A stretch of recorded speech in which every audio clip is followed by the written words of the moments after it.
राधे राधे दोस्तों। आज हम आपको सुनाएंगे एक माँ की दुख भरी कहानी, जब बेटों ने किया माँ का बंटवारा। अगर आप हमारे चैनल पर नए हैं तो प्लीज हमारे चैनल को सब्सक्राइब करें, वीडियो को लाइक करें और शेयर करें। शांति जी आज रसोई घर में डिब्बों को कुछ ढूंढ रही थी, इधर उधर करके देख रही थी। तभी शांति जी की छोटी बहू कहने लगी, जिसका नाम नेहा था, मम्मी जी आपको कुछ चाहिए था? तो शांति जी रसोई घर में से ही बोली, बहू आज मैंने नाश्ता नहीं किया, लेकिन यहाँ तो सभी बर्तन खाली हो चुके हैं। मैं तो रसोई घर में चाय और नाश्ता लेने के लिए आई थी, लेकिन बहू यहाँ तो कुछ भी नहीं रखा। और तभी जो शांति जी की बहू नेहा बोली, लेकिन माँ जी आज तो पहली तारीख है ना, बड़े भैया और बड़ी भाभी आपको लेने आते ही होंगे। मैंने सोचा आपका खाना आज वहीं बना होगा, इसलिए मैंने आपको नाश्ता नहीं दिया। और शांति जी बहू की बातें सुनकर हैरान रह गई। तभी नेहा कहने लगी, इतनी हैरानी से क्या देख रही हो माँ जी आप? आपका हमारे घर में रहने का समय अब खत्म हो चुका है। मैंने कुछ गलत तो नहीं कहा?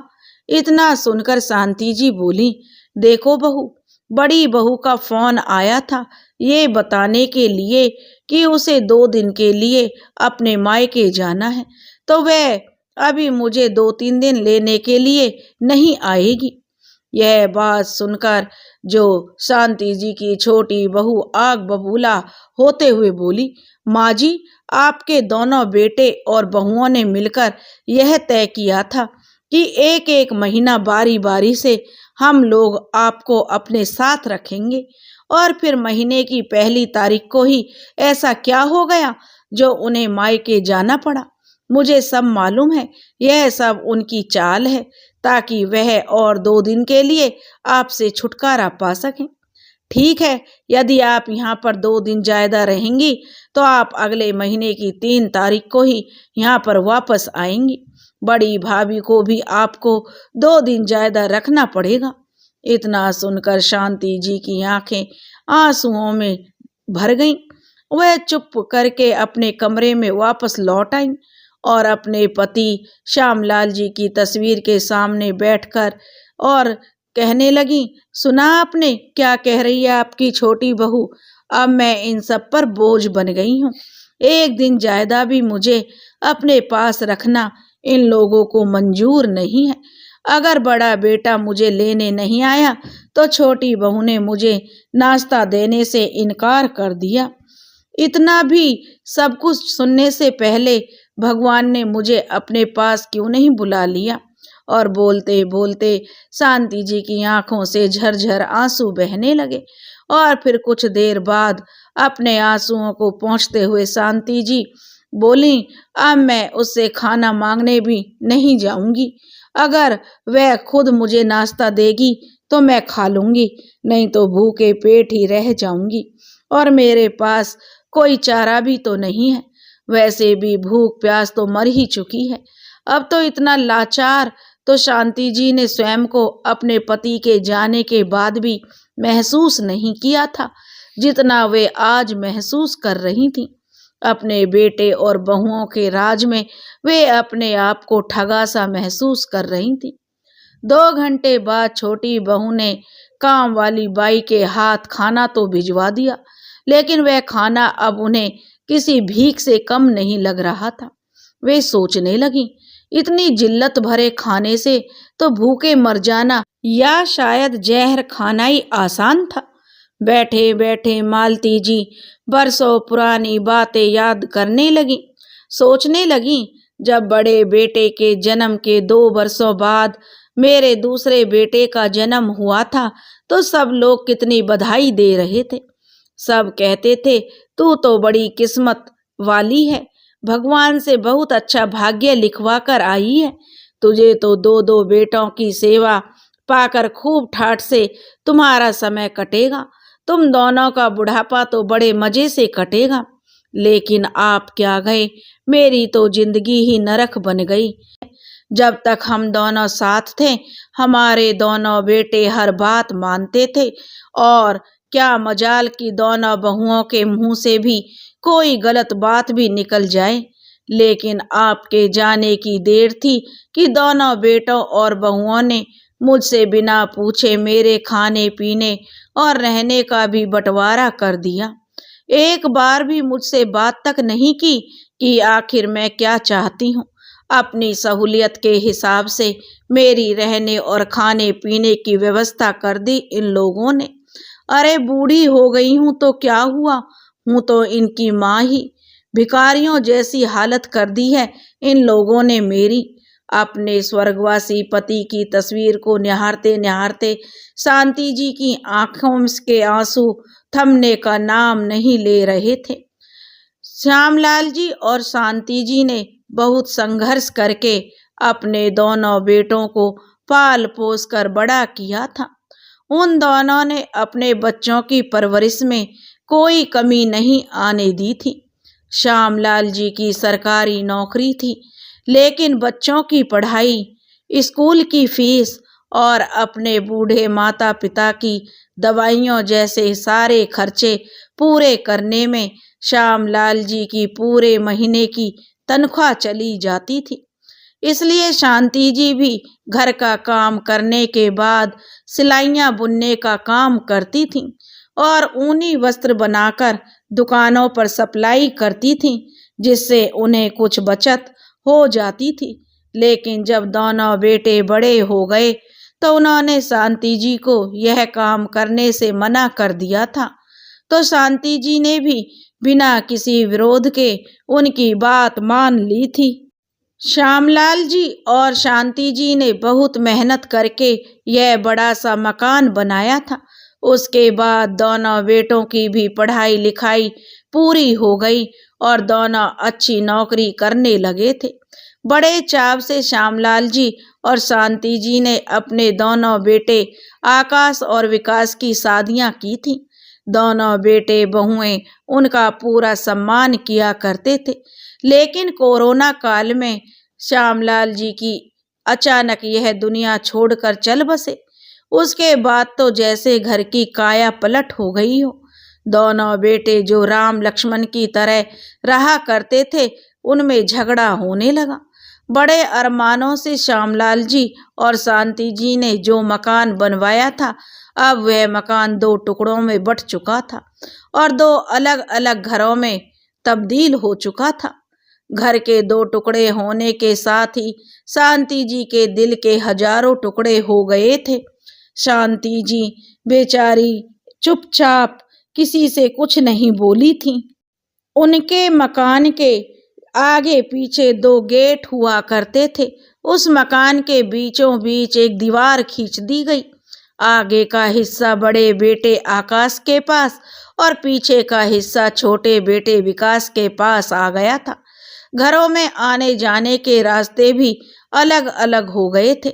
बंटवारा यहीं तक नहीं रुका।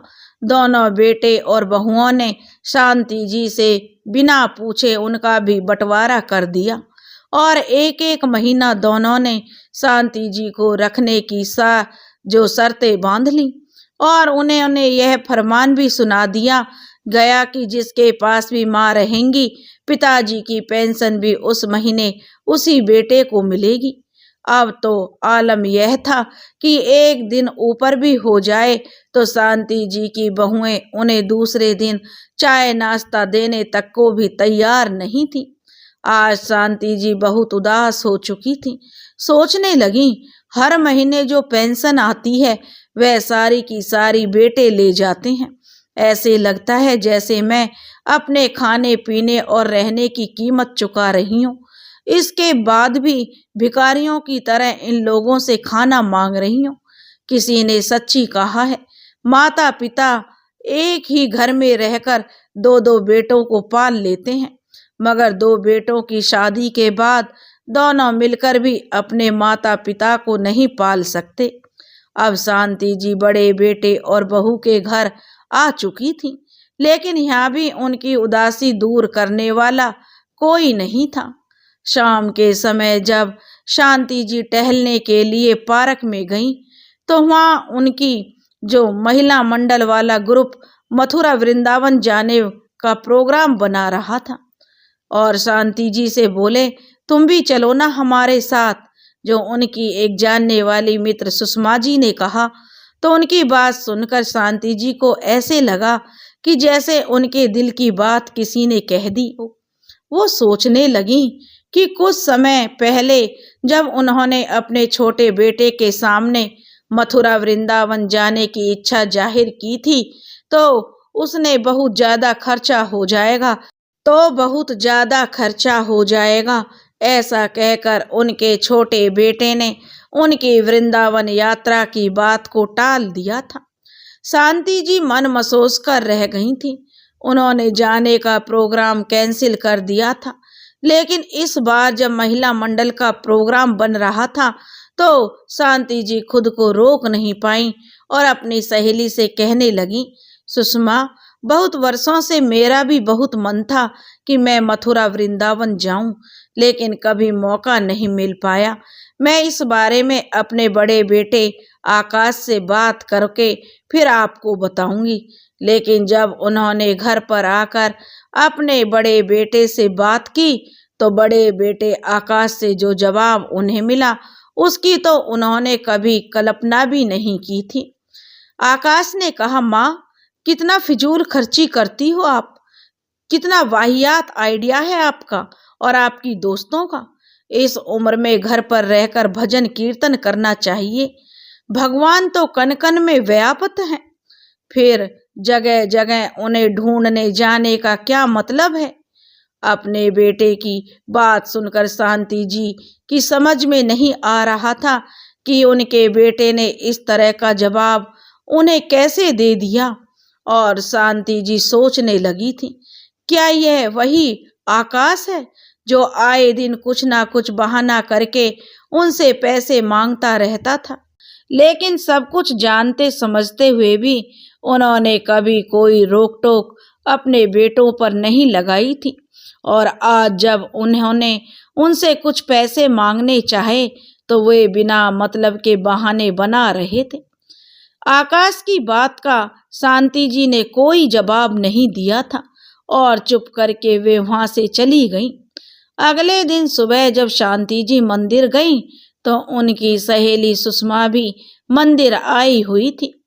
शांति जी को देखकर सुषमा बोली, अरे शांति, तू चल रही है ना हम सबके साथ वृंदावन की यात्रा पर। इस पर शांति जी थोड़ा सकपका गईं और फिर अपनी उदासी को छिपाते हुए एक फीकी सी मुस्कान के साथ कहने लगी, अरे नहीं सुषमा, इस बार कुछ जरूरी काम आ गया है, फिर बेटे बहू का भी कहीं घूमने जाने का प्रोग्राम है तो मैं नहीं जा पाऊंगी, अगली बार पक्का चलूंगी। शांति जी बोली, अरे शांति, तेरा तो हर बार का कोई ना कोई बहाना बना ही रहता है, कभी बेटे बहू को कहीं जाना है तो कभी मेहमानों ने आना है। साफ साफ क्यों नहीं बता देती कि हमारे साथ घूमना तुम्हें पसंद नहीं है। अपनी सहेली की यह बात सुनकर शांति जी उदास हो गईं और अपनी मजबूरी उन्हें कह सुनाई। सारी सहेलियां सोचती हैं सुषमा कि मैं बहाने मारती हूँ, सबके साथ जाना नहीं चाहती। अब उन्हें कौन समझाए कि मेरा भी मन है, मेरी भी इच्छाएं हैं। अब तो मैं यही सोचती हूँ, क्या इस जन्म में मेरी ये ख्वाहिश कभी पूरी भी हो पाएगी या नहीं। सुषमा, तुम बड़ी खुश नसीब हो जो तुम्हारा बेटा तुम्हें तीर्थ यात्रा के लिए पैसे दे देता है। मैं तो अपने बेटों से किसी चीज के लिए भी पैसे मांगूं तो उल्टा मुझे ही दो बातें सुना देते हैं और अब तो अपने ही बेटों के सामने कोई इच्छा जाहिर करते हुए मुझे ऐसा लगता है जैसे मैं कोई भीख मांग रही हूँ। शांति जी, सुषमा जी बोली, बेटे बहू के मामले में तो मेरा नसीब भी तुम्हारी ही तरह है। पहले मुझे भी छोटे छोटे खर्चों के लिए बेटे बहुओं पर निर्भर रहना पड़ता था, लेकिन फिर मुझे लगने लगा कि जब तक मैं अपनी जिम्मेदारियों को उठा सकती हूँ मैं अपने बेटे बहू पर निर्भर क्यों रहूं। अपनी ख्वाहिशों के लिए उनसे भीख क्यों मांगूं? आज देखो मैं अपनी मर्जी की मालिक हूँ। अपनी सहेली की बात सुनकर शांति जी बोली, लेकिन तुम कहीं नौकरी तो नहीं करती हो ना?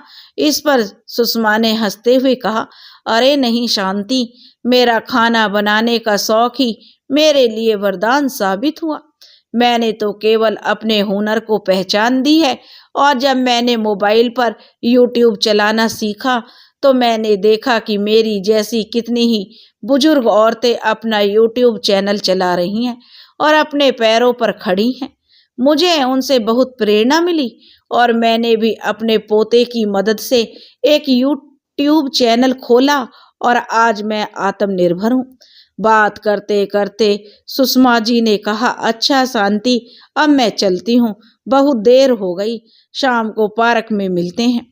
सुषमा की बातें सुनकर शांति जी हैरान रह गई और घर आने के बाद सोचने लगी, मैं भी तो दिन भर खाली बैठी रहती हूँ, कुछ करना तो मैं भी चाहती हूँ, जिसे इस उम्र में मैं व्यस्त भी रहूं और आत्मनिर्भर भी बन सकूं।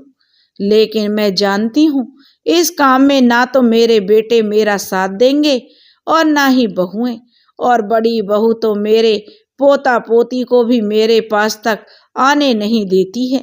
फिर कुछ देर सोचकर अचानक ही शांति जी के मन में कुछ ख्याल आया और उनकी आंखों में चमक और होठों पर मुस्कान आ गई। वे उसी समय अपनी सहेली सुषमा जी को फोन लगाने लगी और थोड़ी ही देर में उनसे मिलने पहुंच गई। सुषमा जी बरसों पहले जो शांति जी कहने लगी, मैं सिलाइयां बुनने का काम किया करती थी, जिससे कुछ पैसे भी मैं कमा लेती थी, लेकिन बेटों के मना करने पर मैंने वह काम करना छोड़ दिया था। लेकिन देखकर मुझे भी तुम्हें देखकर प्रेरणा मिली है सुषमा जी, कि मैं भी अपना एक यूट्यूब चैनल खोलना चाहती हूँ, जिसमें मैं सिलाइयाँ बुनना, स्वेटर के नए नए डिजाइन बनाना और क्रोशिया चलाना सिखाना चाहती हूँ। लेकिन सुषमा, मेरे पास इससे संबंधित ज्ञान और उपकरण नहीं है, क्या तुम मेरी इस काम में मदद करोगी?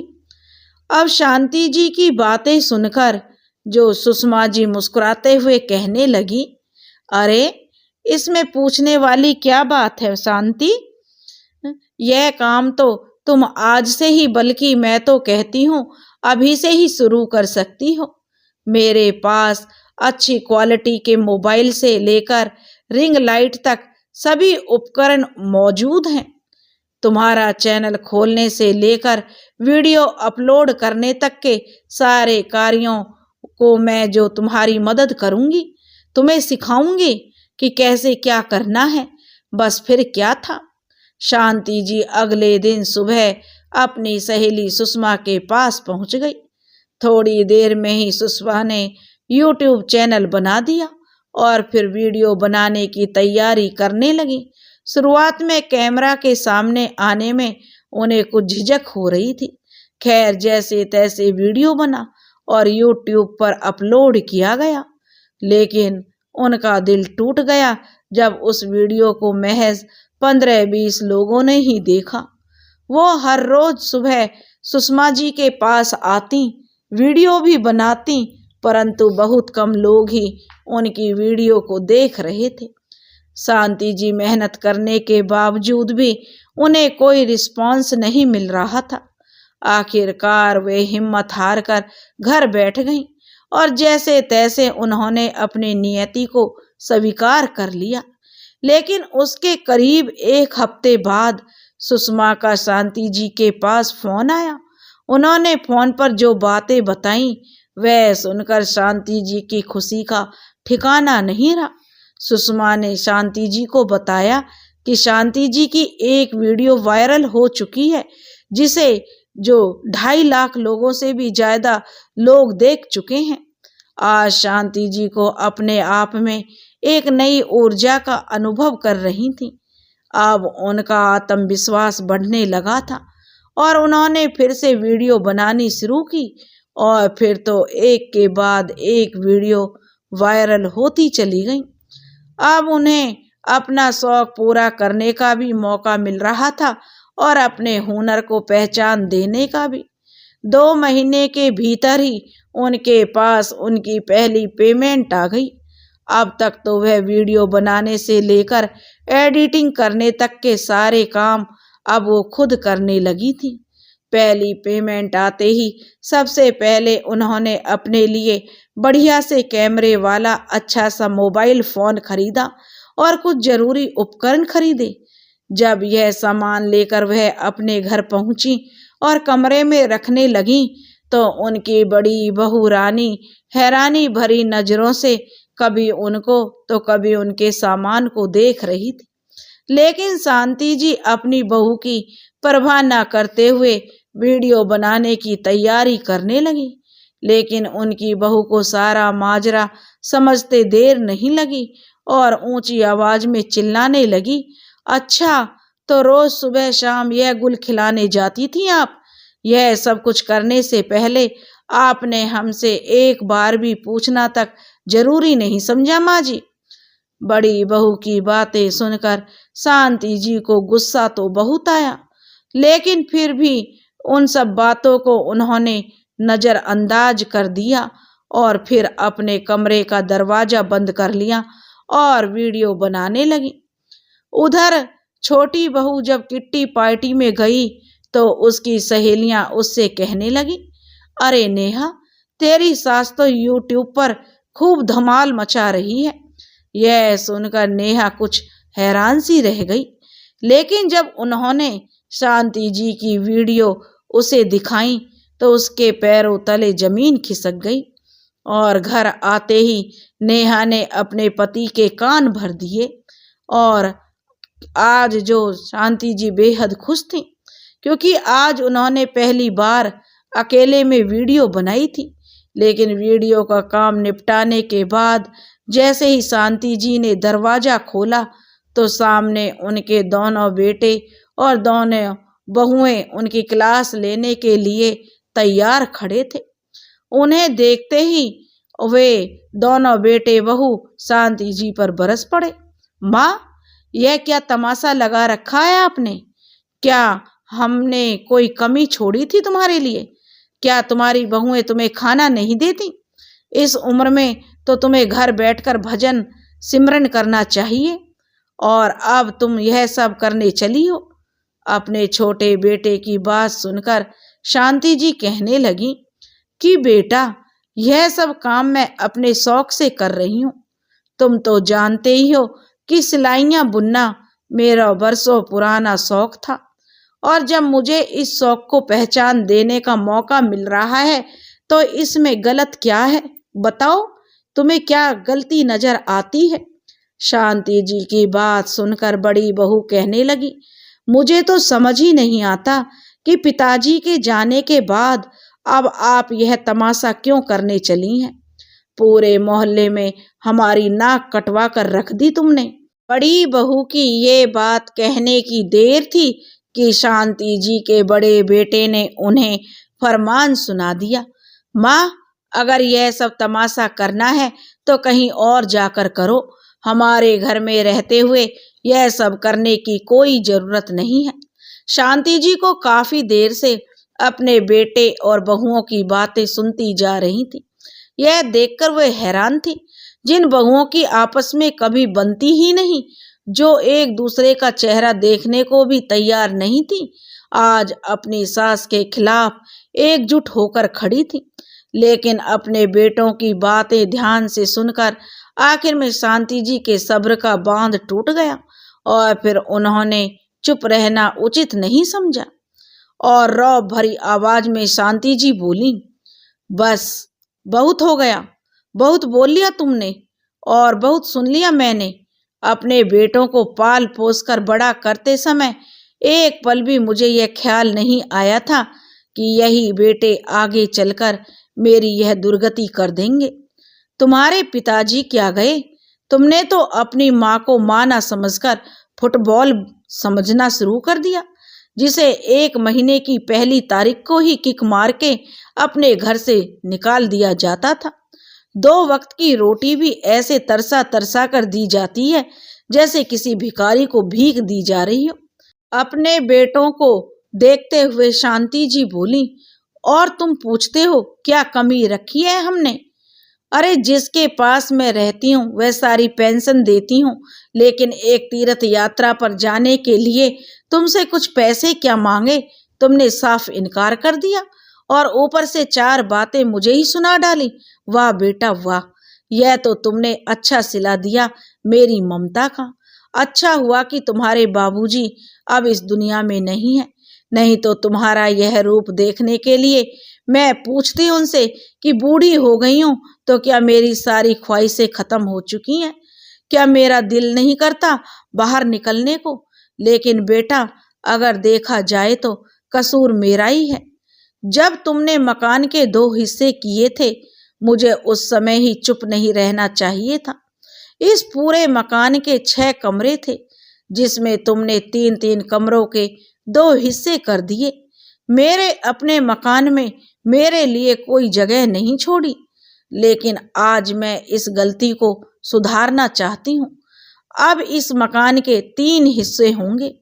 यह सुनकर बहू बेटों की भौहें तन गईं। उनका छोटा बेटा आश्चर्य से बोला, माँ कुछ सोच समझकर तो बोला कीजिए, तीसरे हिस्से का भला क्या मतलब है? शांति जी बोली, तीसरा हिस्सा मेरा होगा बेटा। अब मुझे 2 कमरे अलग चाहिए, एक कमरा मेरे रहने के लिए और दूसरा कमरा वीडियो बनाने के लिए। और हाँ, अब से मुझे रसोई भी अलग चाहिए, जहां मैं अपने लिए खाना बनाने वाली बाई रखूंगी। तुम लोग मुझे एक दिन भी ऊपर नहीं रख सकते। एक तारीख हो जाए तो तुमसे अगले दिन का नाश्ता तक नहीं दिया जाता। लेकिन अब बहुत हुआ बेटा, अब यह माँ 2 हिस्सों में नहीं बटेगी। अब यह माँ आत्मनिर्भर है और अपनी जिम्मेदारी खुद उठा सकती है। शांति जी की यह बातें सुनकर दोनों बहुएं अपने पति पर चिल्लाने लगी कि इस मकान के 3 हिस्से हरगिज नहीं होंगे। हम तो सिर्फ 2 कमरों में गुजारा नहीं कर पाएंगी। हमें नहीं चाहिए, हमें तो सिर्फ 2 हिस्से चाहिए। इससे पहले कि दोनों बेटे कुछ बोलते, शांति जी ने कहा, शुक्र मनाओ कि मैं तुमसे मकान का किराया नहीं मांग रही।